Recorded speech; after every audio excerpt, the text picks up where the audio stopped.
Olá, queridos ouvintes! Estamos chegando com mais uma edição do Respira Cultura, podcast semanal produzido pelo Departamento de Jornalismo da Rádio da Universidade.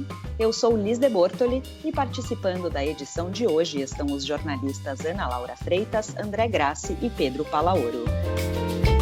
No programa de hoje, mostra de cinema da universidade que homenageia Orson Welles, um balanço de como foi o Fantaspoa, Festival de Cinema Fantástico de Porto Alegre, e o que virá no Festival de Cinema de Gramado. E a gente começa com novidades no campo da música de concerto com a Ana Laura.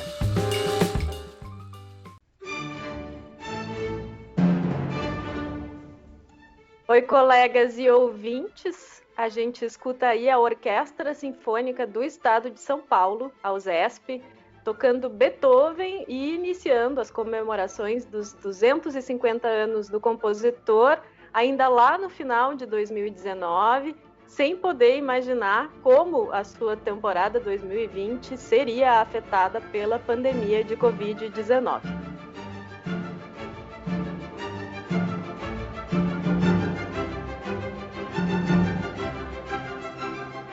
Esse concerto teve transmissão gratuita pela internet e quem admira o trabalho da nossa principal orquestra brasileira e não mora em São Paulo, como eu, festejou a possibilidade de assistir ao USESP ao vivo sem sair de casa.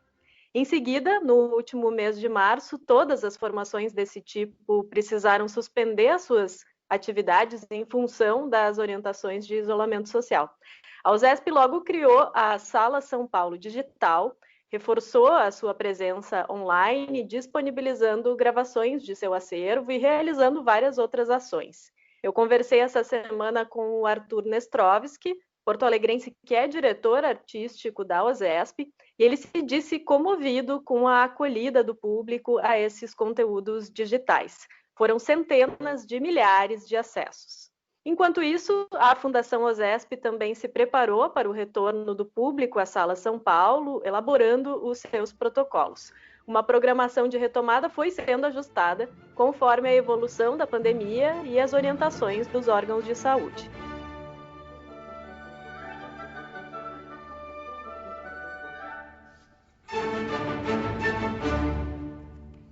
Desde o início de agosto, a USESP voltou ao palco e tem apresentado concertos regulares transmitidos diretamente de uma sala São Paulo, ainda com as poltronas da plateia absolutamente vazias, sempre às sextas-feiras, às 7 horas da noite. Pessoas de qualquer parte do mundo podem assistir à orquestra de casa, bastando acessar os canais da USESP no YouTube, Instagram e Facebook. Os repertórios e os regentes convidados previstos na temporada da orquestra, obviamente, precisaram ser adaptados. Nesta sexta-feira, 14 de agosto, a orquestra toca a Sinfonia Inacabada de Schubert e a Sinfonia número 4 de Beethoven, sob regência de Cláudio Cruz. E no dia 21, o programa traz a Sinfonia número 74 de Haydn e o Concerto para Piano número 3 de Beethoven, tendo como solista Eduardo Monteiro, professor da USP, sob a batuta de Emanuele Baldini. No dia 28 de agosto vai ser um programa ainda mais especial. E eu vou deixar o próprio Arthur Nestrovski contar para vocês com todos os detalhes. Vai ser uma estreia mundial de uma encomenda que a USESP fez em parceria com a Fundação Gulbenkian de Lisboa, uma peça para soprano e orquestra, inspirada nas cartas portuguesas da monja portuguesa do século XVIII, Mariana Alcoforado, e composta por João Guilherme Ripper. A solista é a Camila Tittinger e nós vamos ter o Jorge Tacla como diretor de cena. Então, vamos ter um pequeno cenário, não é uma ópera, uma peça só para soprano e orquestra, mas tem uma encenação, mais do que só uma encenação normal de concerto. E, então, especialmente adequada para uma transmissão visual. E isso acontece no dia 28, sob regência de Roberto Tibiriçá, um programa que depois inclui também a Sinfonia número 36, a Sinfonia Linz de Mozart. Esse novo formato de concertos da USESP deve seguir enquanto não for possível receber as pessoas na Sala São Paulo. o que, segundo o Arthur, pode acontecer já na segunda ou terceira semana de setembro. Ainda que seja difícil de prever quais serão as marcas que essa pandemia vai deixar no trabalho das orquestras, o diretor artístico da OSESP aceitou o meu pedido por um exercício de futurologia. É claro que a atividade digital vai ser importante para todos, não tem dúvida, vai ser maior do que a gente vinha fazendo. Mas acho também que no momento em que a gente voltar a ter concertos com público na sala de concertos, isso só vai reforçar o quanto é diferente a gente ter um concerto ao vivo de ter um concerto vendo pela televisão, pelo celular ou pelo computador. Eu acho também que a estrutura administrativa das orquestras vai passar por transformações forçosamente durante esse período. As instituições que conseguirem vencer as dificuldades são aquelas que vão ter se preparado para tanto. Do ponto de vista bem concreto, a Fundação OSESP, por exemplo, está fazendo já esforços inéditos de captação de recursos, toda uma estrutura nova de trabalho dentro da Fundação, porque com certeza vamos ter mais dificuldades do que já tínhamos no passado, uma vez que o resultado das empresas ao final deste ano não será o resultado que teria sido se não fosse essa pandemia que a gente está vivendo. E isso se vai refletir na temporada 2021, na temporada 2022 e assim por diante. Um efeito de natureza mais geral, para as orquestras que têm um perfil internacional, como é o caso da OSESP, eu não sei a médio prazo o quanto, por exemplo, a possibilidade de viajar, de fazer turnês, que é algo muito importante para as orquestras, não vai ser afetada, talvez de forma mais definitiva até. Talvez se viaje menos. Do mesmo modo, as nossas temporadas regularmente recebem 60, 65 artistas internacionais e talvez esse número venha a diminuir, em parte por questões de saúde, em parte por questões orçamentárias.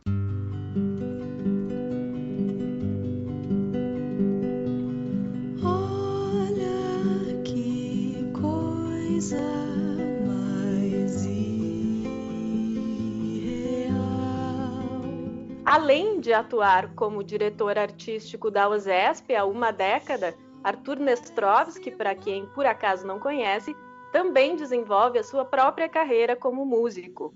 O Arthur é um violonista, letrista e compositor com larga e consagrada trajetória. Ele está preparando o lançamento de um novo disco ao lado de sua filha, a cantora Lívia Nestrovsky, que sai em setembro pelo selo Circus. O Arthur adianta aqui, para os ouvintes do Respira Cultura, um pouco sobre o que vamos ouvir nesse trabalho. Esse vai ser o segundo disco que eu faço com a Lívia, né? Nós fizemos o Pós Você e Eu em 2016 e esse segundo disco tem várias canções de Schumann e de Schubert para as quais eu fiz letra em português, como já tinha feito em outras ocasiões, mas tem também 4 canções, letra e música minhas. Tem Camille Saint-Saëns, Cisne, que até já foi lançado como single, está disponível no Spotify. É um clássico do repertório do final do século XIX, iniciozinho do século XX, para orquestra, faz parte do Carnaval dos Animais, mas que aqui ganhou uma versão de canção no repertório que conversa com a música popular brasileira. A letra também, a seu modo, conversa com a letra de Garota de Ipanema, o mito da mulher que passa. E, bom, tem outras coisas, tem 2 estudos de Fernando Sor para violão solo que eu transformei em canção também, fiz letras inéditas. A Lívia cantando melhor do que nunca, isso já virou, eu acho, um senso comum para todos que a conhecem. Eu não estou falando aqui só como pai, mas como artista, parceiro e admirador. Ela realmente parece que a cada ano que passa está cantando ainda melhor. E o disco foi um prazer de gravar. Nós gravamos tudo em 2 tardes. Ela, como sempre, uma afinação impressionante, uma expressividade muito particular. Acho que é um disco tem algumas características muito próprias. Ele não é um disco para tocar na festa, né? É um disco para a gente ouvir na intimidade, com concentração, com cuidado, com fone de ouvido, se possível, mas nesse momento em especial que a gente está passando, eu acho que escutar Schumann, escutar Schubert, escutar canções desse gênero é algo que faz bem para quem toca e faz bem para quem escuta também. Olha que coisa mais linda,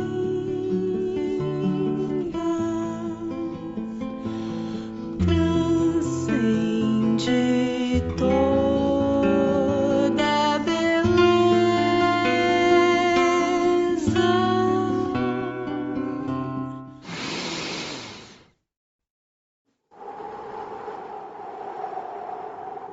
Respira Cultura. Oi, colegas. Oi, ouvintes. Aqui André Grassi. Ana Laura referiu de novo essa situação das orquestras, dos espaços culturais se reimaginando, se reinventando, tentando se adaptar à nossa situação aí que a gente não tinha como imaginar no final do ano passado, né? Cinemas e institutos culturais também estão fazendo a mesma coisa. A nossa Sala Redenção, Cinema Universitário da URGS, também tem realizado ciclos. Evidente que a gente não consegue ir lá assistir os filmes, mas eles escolhem filmes que normalmente estão disponíveis gratuitamente, disponibilizam links e realizam encontros com debates sobre o tema.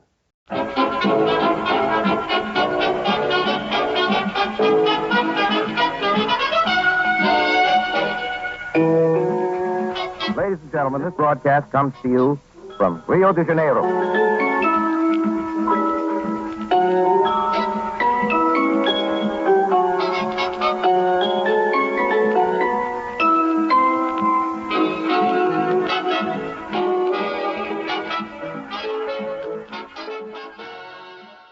Em 1942, o Orson Welles passou 6 meses no Brasil rodando o documentário It's All True.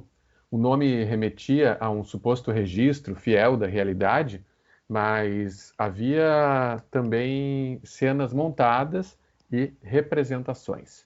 A interrupção do projeto juntou a isso novas histórias sobre os objetivos originais da produção, os motivos do cancelamento e tudo que envolveu a presença marcante de Welles no país. Mais tarde, em 1986, o cineasta brasileiro Rogério Sganzerla rodou Nem Tudo é Verdade, iniciando um ciclo de filmes em que abordava essas várias possíveis verdades e versões. Eu fui praticamente confiscado por esse projeto. Eu acho que é um conglomerado de ficções que é difícil separar o que é verdadeiro e o que não é nessa história. E também que a investigação da verdade deve seguir também um caminho verdadeiro, né? Que pode ser a minha, a sua, do espectador, né? Na verdade são 3, 4 verdades. E também tem aquele célebre aforismo de que quando duas pessoas começam a acreditar na mesma verdade, ela deixa de ser verdadeira. E nesse sentido eu quero mostrar essa verdade, assim. Na semana passada, o Cinema Universitário Sala Redenção da URGS acrescentou ainda mais a essa miscelânea na programação Nem Tudo é Orson Welles. A equipe da Sala Redenção propôs discutir como elementos da própria vida e carreira de Rogério Sganzerla também se inserem nos filmes. O debate pode ser assistido no canal do YouTube da Difusão Cultural URGS. Comes rolling down to Rio from the hills, throbs in the streets. Everybody dances to it. It's called samba. Ok, mas e os filmes? Além de Nem Tudo é Verdade, Rogério Sganzerla rodou mais 3 sobre o assunto. A Linguagem de Orson Welles, de 1990, Tudo é Brasil, de 97 e O Signo do Caos, de 2003. Todos estão disponíveis gratuitamente nas plataformas Look e YouTube. No YouTube se acha também outros documentários sobre a realização do filme original de Orson Welles, e a maioria das cenas recuperadas e lançadas num metadocumentário em 1993. E ainda uma produção chamada Cidadão Jacaré, sobre o pescador que representava ele mesmo durante as filmagens de It's All True e morreu num acidente, apontado como uma das possíveis causas para o cancelamento do projeto. São muitas verdades. Thank you very much, Orson. Hasta luego. Hasta luego, Carmen. Hasta luego. Hasta luego, todo mundo.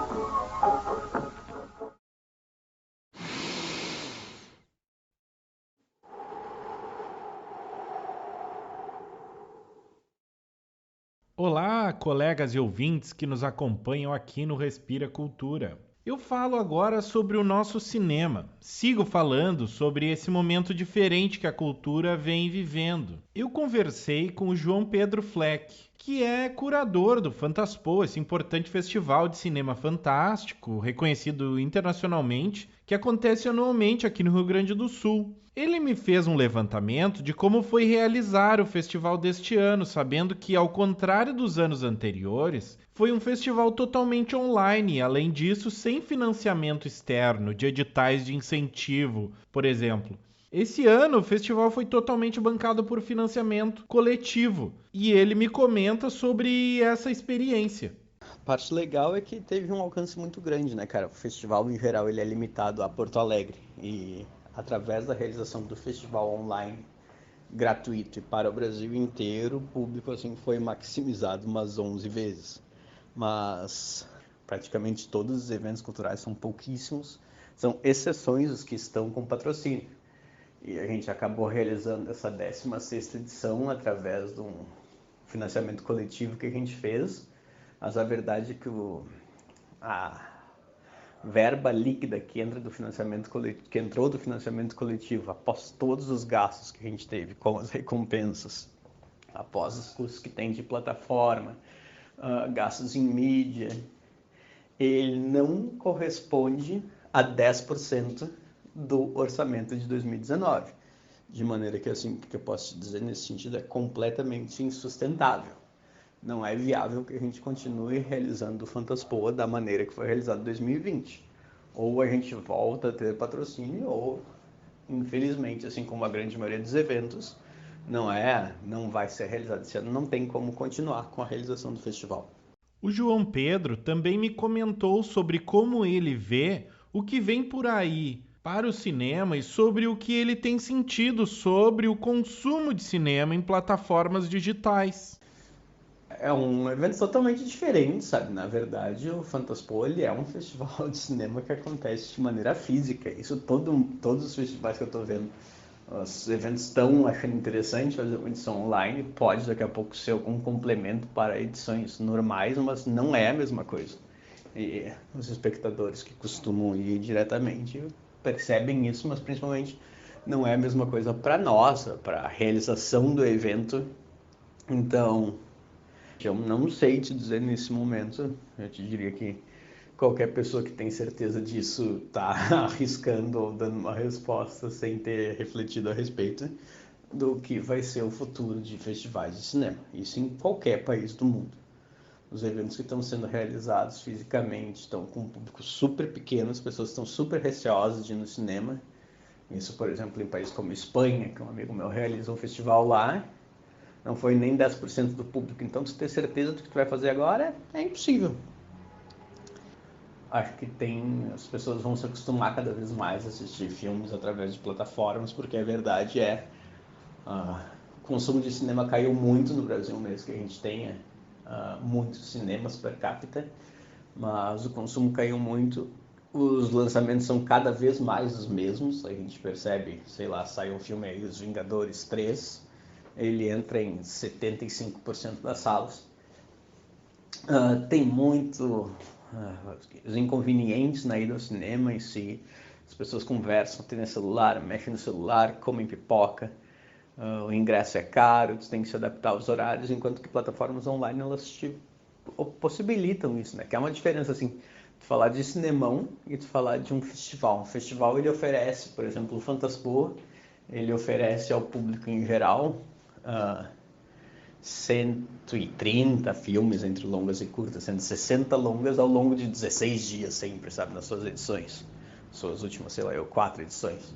Enquanto que um mês no cinema, ao longo de 16 dias, na verdade está passando 1 ou 2 filmes no máximo.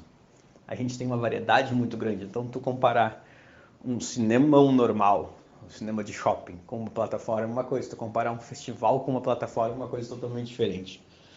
Eu acho que as pessoas que iam no festival têm muito mais familiaridade com plataformas, porque elas já buscam assistir seus filmes de maneira diferente.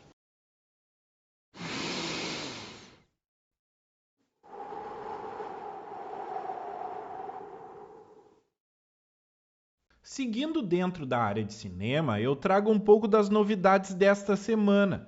Saíram os primeiros nomes de concorrentes e homenageados do Festival de Cinema de Gramado, tido como um dos mais importantes festivais brasileiros e o maior do estado, certamente. Assim como outros festivais, a organização está buscando um formato híbrido.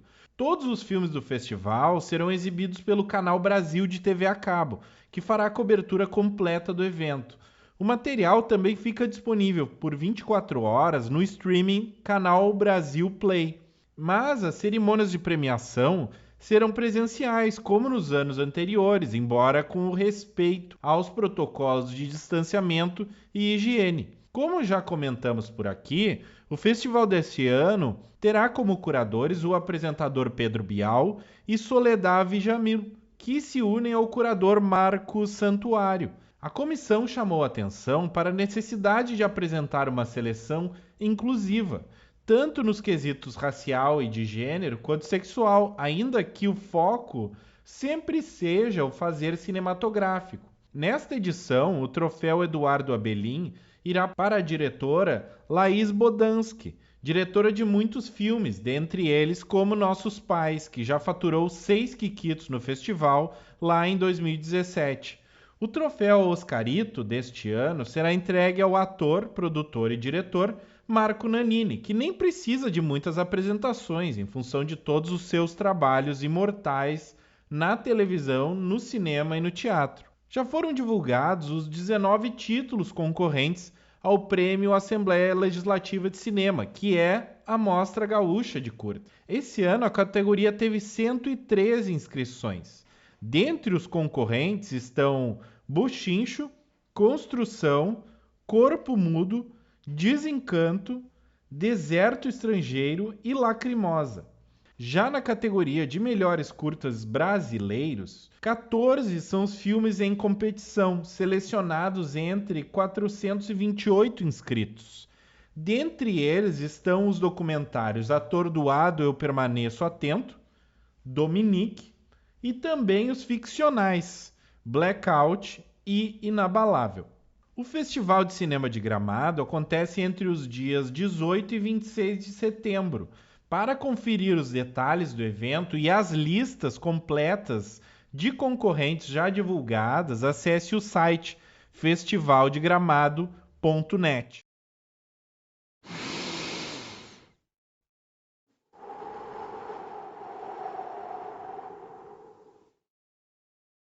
Colegas, a gente tem pouco tempo já no programa, mas eu quero aproveitar, a gente está falando de cinema, né? 2 notícias aqui da semana passada, da semana que se encerrou, sobre a liberação de recursos para os exibidores, considerados pequenos exibidores. A Ancine liberou 8,5 milhões de reais para empresas com até 30 salas de exibição, recursos a fundo perdido, né? Para custeio de salários, contas atrasadas, etc. Uma boa notícia, né? Já que até agora a gente está vendo muito pouca coisa do setor do governo federal para o setor da cultura. E também uma outra notícia preocupante, né? De que os cinemas no Rio de Janeiro pretendem reabrir ao público dia 27 de agosto. Poderia ser uma boa notícia, né? Mas é muito preocupante. O Rio de Janeiro, na semana aí dos 100 mil mortos, né? Infelizmente, no Brasil, o Rio de Janeiro continua com uma média de mais de 100 mortos só no estado, né? Por dia. Então vamos aguardar aí o que acontece.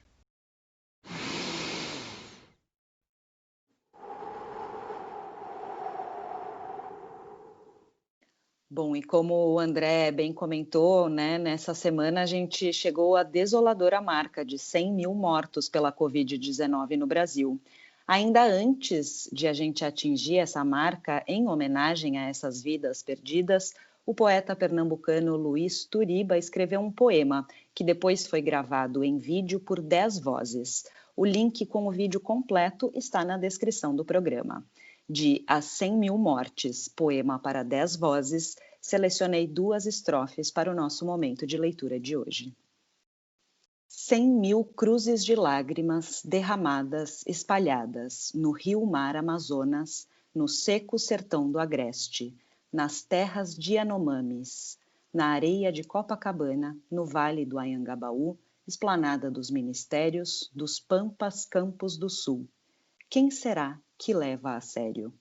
100 mil velas seguem acesas, 100 mil máscaras não usadas, 100 mil macas esgarçadas, 100 mil abraços vazios, 100 mil beijos sufocados, 100 mil, ora, que assim seja, 100 mil verdades nuas e cruas, daquelas de fechar os olhos e se entregar à força do choro.